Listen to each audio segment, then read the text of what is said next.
Olá pessoal, tudo bem com vocês? Espero que todos estejam bem e tenham também, claro, compreendido a primeira parte da aula. Bom, então aqui a gente vai continuar vendo as produções desse período. Vamos ver também os autores, os cancioneiros e um resumo para a gente conseguir deixar bem fresquinho a ideia e o entendimento de vocês nessa questão, tudo bem? Vamos lá.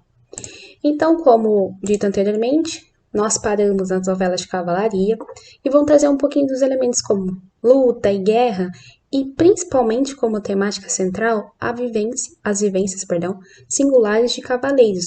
Então a gente vai ter aí um pouquinho das regras, das pressões, da questão do próprio teocentrismo dentro dessa perspectiva. Dentro disso a gente vai ter alguns ciclos e eles vão se dividir em 3. Primeiro a gente vai ter o ciclo clássico, que é o romano, que vai falar de narrativas de vida importantes, como Alexandre o Grande, de forma ficcional. A gente vai ter o ciclo carolíngeno, que é na França, que vai falar sobre o governo de Carlos Magno, e basicamente a guerra entre os mouros e a dinâmica cortês, e por fim o ciclo arturiano, que eu acho que é o que a gente mais conhece, que é do rei Arthur, que vai abordar de forma ficcional os grandes nomes como a demanda do Santo Graal. E também um nome muito conhecido, que é o rei Arthur e a Távola Redonda. Então vai trazer um pouquinho dessa perspectiva.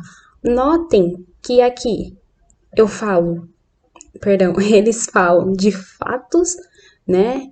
E vão também colocar uma pitadinha de ficção dentro dessa perspectiva, tá? Ok.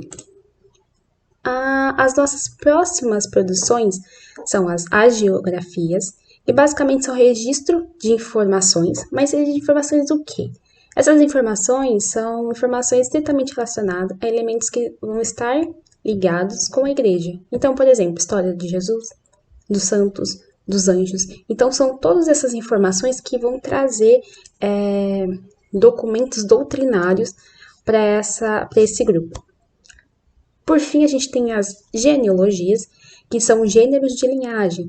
Então, lembra que eu falei que elas eram documentos que comprovavam que o fulano de tal era certamente daquela linhagem, entende? Então, eles vão comprovar, é uma árvore genealógica real que vai trazer e falar, olha, eu pertenço a essa família e que eu tenho como provar.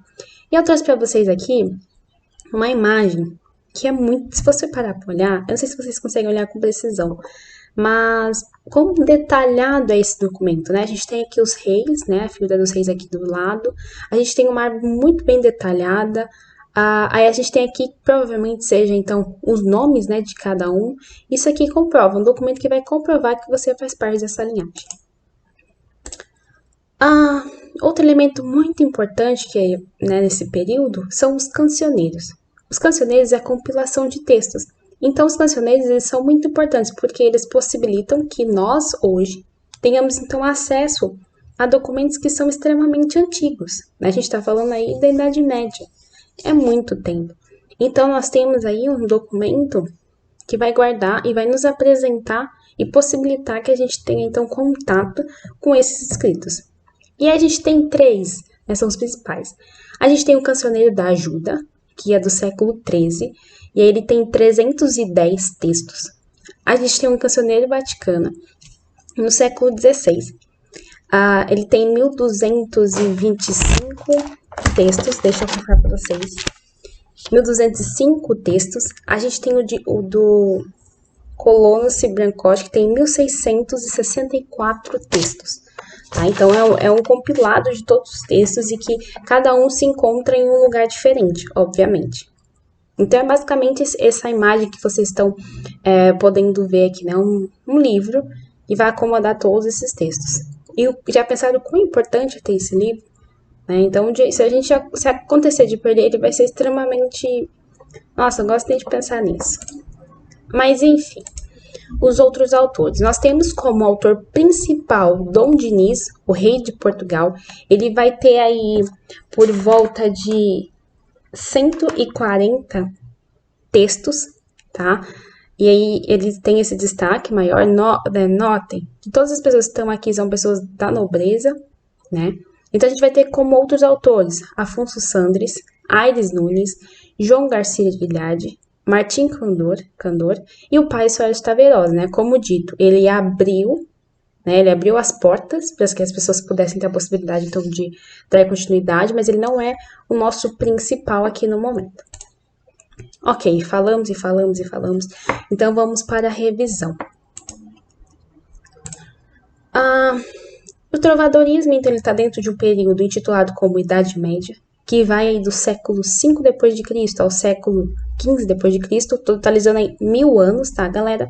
A gente está falando de um período também que a gente está tendo a formação de Portugal, a dominação de vários espaços, e por fim, então, Portugal é estruturado e tem a sua língua portuguesa, então, também estruturada. Claramente porque a gente tem, né, elas não acontecem ao mesmo tempo, mas são paralelas, porque para se oficializar uma língua naquele período, era necessário ter uma administração, né, da societal ali bem estruturada.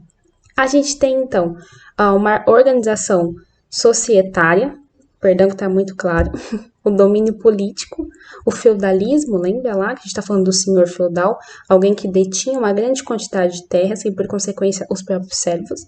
E a gente tem uma sociedade que não é totalmente letrada. Quem são letradas são as pessoas que estão ali no meio, que é os nobres, né? Falando daquela pirâmide que a gente viu, e o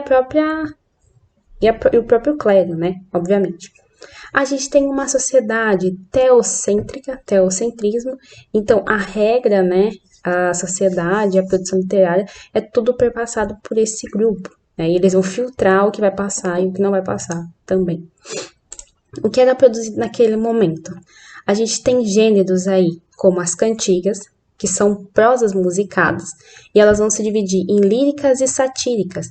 Dentro das líricas, nós temos as cantigas de amor, que vai falar de um amor platônico, e as cantigas de amigo, que vai falar de uma mulher que viu o seu amigo ir a uma cruzada, por exemplo, e que não sabe se vai voltar. Ambas falando de uma questão de sofrimento, né? Então, a gente tem aí de amor, o lírico é um homem e na de amigo o lírico é uma mulher. Mas lembrando que não foi uma mulher que escreveu, foi um homem que fez essa escrita. As satíricas, então, a gente tem a de escárnio e maldizer. A gente está falando de escárnio, uma questão mais indireta, uma questão técnica, e já a de maldizer, não. É uma questão direta, a gente vai ter uma perspectiva vulgar e também vai ter xingamentos. Então, é mandar o recado e paciência se não gostar. As agiografias, as genealogias, as agiografias, documentos doutrinários ligados a questões, né, dos próprios santos e anjos da Igreja Católica, e as genealogias, que são documentos que vão comprovar a linhagem de tal pessoa naquela família. E por fim, as novelas de cavalaria, que a gente viu aí que existem alguns ciclos importantes e que as novelas vão retratar, né, talvez de forma ficcional e um pouquinho de fato dentro dessa perspectiva. Então, são esses 4 gêneros de produções que vão contemplar o próprio trovadorismo.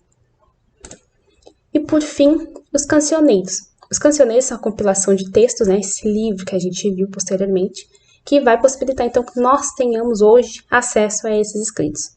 E, por fim, nós temos aí 2 autores, que eu destaquei, o pai Soares Taverosa, responsável, então, por abrir, né, o período com a cantiga de Guaravaia ou a cantiga da Ribeirinha, e o Dom Diniz, aí, que é o nosso rei, que é o destaque desse período, já que ele tem aí uma grande quantidade de produções em comparações com os outros autores. Bom, trago aqui, então, exercícios, né? Esses exercícios são 2 exercícios, o primeiro é da Mackenzie de 98, e vem falando o seguinte: sobre a poesia trovadoresca em Portugal. É incorreto afirmar que. Então, se a gente parar para olhar, é importante destacar esse incorreto quando a gente está olhando isso numa questão. E aí a gente tem aqui, ó, letra A. Refletiu o pensamento da época marcado pelo teocentrismo e feudalismo. O feudalismo em valores altamente moralistas. Gente, antes de vocês continuar, eu digo que vocês parem. E depois que vocês conseguirem resolver, vocês dão continuidade para que a gente, então, consiga ter uma compreensão melhor. B. Representou um claro apelo popular à arte, que passou a ser representada por setores mais baixos da sociedade. C. Pode ser dividida em lírica e satírica. D. Em boa parte de sua realização teve influência provençal. E E. As cantigas de amigo, apesar de escritas por trovadores, expressam o lírico feminino. Bom, entre essas, a incorreta é a B, porque ele está falando que representou um claro apelo popular à arte.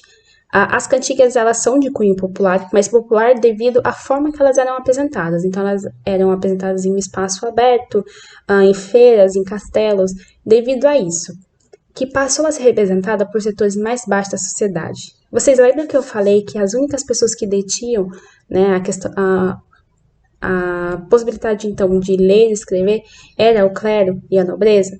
Em momento algum se tem a menção de que as pessoas da baixa ali, da nosso triângulo, tinha essa possibilidade. Então essa é incorreta, porque ela tá do começo ao fim correta. Não tem nenhuma parte que dá para falar que dá para salvar. O restante é tudo verdade. Então a gente tem um pensamento da época marcado pelo teocentrismo, feudalismo e valores altamente moralistas. A gente tem a divisão das cantigas líricas e satíricas.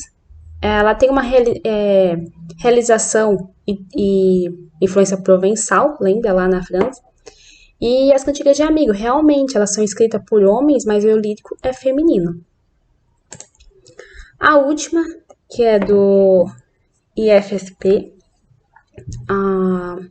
de 2012, vai falar sobre cantigas de amor, né? De Afonso Fernandes. Então, ó, Senhora minha, desde que vos vi, lutei para ocultar esta paixão, que me tomou inteiro o coração. Mas não posso mais e decidi que saibam todos o meu grande amor, a tristeza que tenho, a imensa dor que sofro desde o dia em que os vi. Já que assim é, eu venho vos rogar, que queiras pelo menos consentir que vossa posse a minha vida a vos servir. Uma característica desse fragmento, também presente em outras cantigas de amor, é... Né? Então vamos olhar aí. A gente tem algumas questões. Peço que vocês parem agora, né, para a gente dar continuidade depois. Bom, então a gente tem 5 questões e a primeira é a certeza de concretização da relação amorosa. Ele quer uma característica presente em outras cantigas. B, a situação de sofrimento do eu lírico. C, a coita de amor sentida pela senhora amada. D, a situação de felicidade expressa pelo eu lírico. E E, o bem-sucedido intercâmbio amoroso entre pessoas de camadas distintas da sociedade. Bom, a questão correta aqui é a B. Vai falar sobre a situação de sofrimento do eu lírico. Lembra que a gente está falando, então, numa cantiga de amor, sobre uma questão de sofrimento, já que a gente está falando de um amor platônico? Então, basicamente, a resposta certa aqui é a B.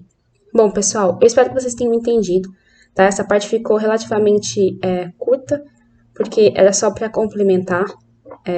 Espero que tenha ficado claro. Se não ficou, pode deixar perguntas no comentário, né? O pessoal aí do Kauri pode mandar no próprio WhatsApp que eu vou estar respondendo. Obrigada, gente.